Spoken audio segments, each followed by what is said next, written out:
كي دايرين لاباس عليكم؟ اليوم غادي نشارك معكم مسمنات معمرين. هنايا البنات غادي نعجن العجينه ديالي. عندي تقريبا هنايا 2 زلايف ديال الفرص وزلافه وحده ديال الفينو، شويه ديال الملحه ومعلقه صغيره ديال الخميره ديال الحلوه وراس معلقه صغيره ديال السكر سنيده. وغادي نجمع الدقيق ديالي البنات بالماء هكا يكون دافي. هانتوما معايا حتى نعجن هكا وندلك العجينه مزيان ونتلاقاو.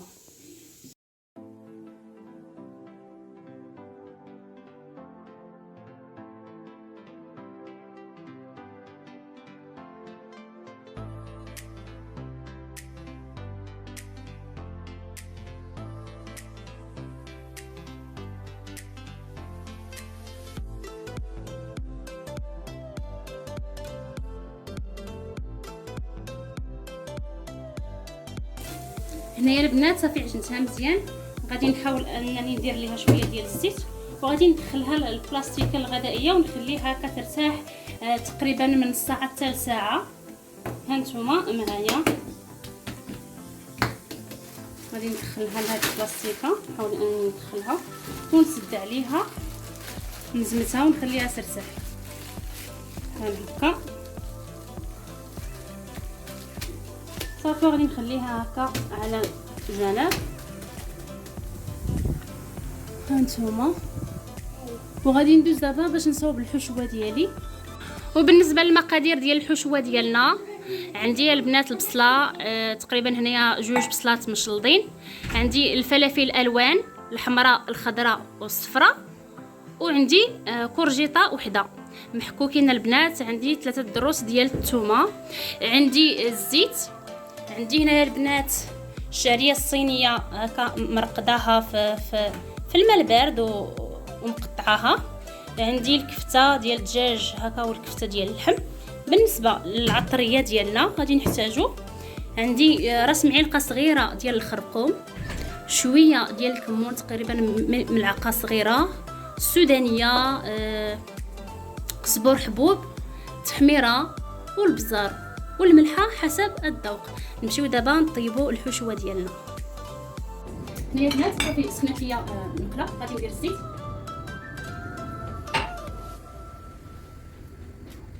غادي ندير البصله هي الاولى،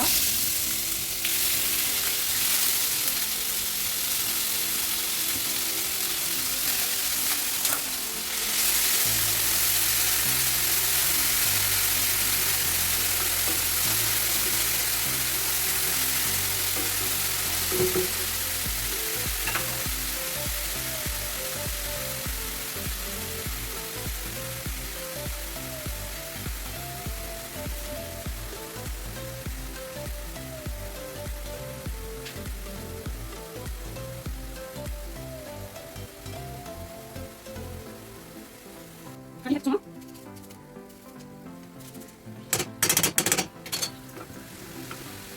غادي نبدا كمان مع الكوجيت والكفته غنحاول نطيبهم مع بعض.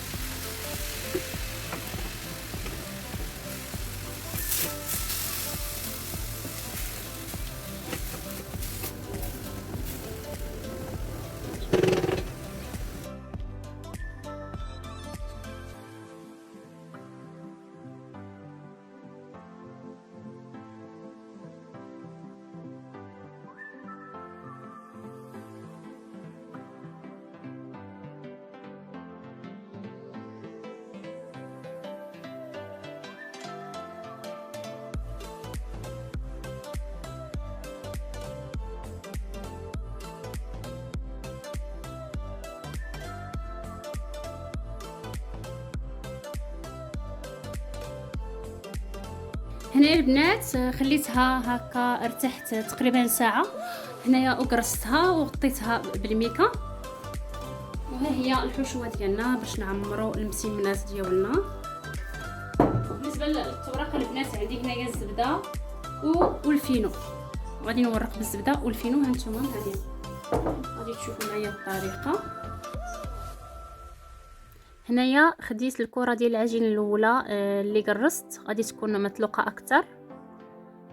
غادي نحاول نبسطها حتى كيبان ليا السطح ديال العمل. وكل ما كانت العجينه ديالكم البنات مرتاحه غادي تطلق لكم هكا بسهوله.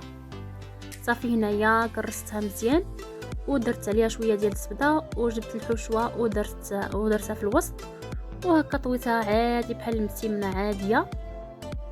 وفي هذه المرحله غادي نقلبها ونجمعها البنات، وغادي نستمر بحال هذه الكيفيه حتى كنكمل القريصات اللي عندي. ما تشبعوش منهم البنات، كيجيهم مورقين ولداد، ما تشبعوش منهم، ما غاديش يجوكم هكا مدقسين حيتاش مورقين بزاف. وحتى يمكن لكم ديروهم هكا في الفران ولا ديروهم بحال هكا وديروهم على شكل السيجار. المهم انني اختاريت هكا نديروهم هكا مسيمنات معمرين هكا ونطيبهم فوق البوطه. صافي هنايا تقريبا كملت الكميه اللي عندي، وصافي غادي نبدا في الطياب ديالهم.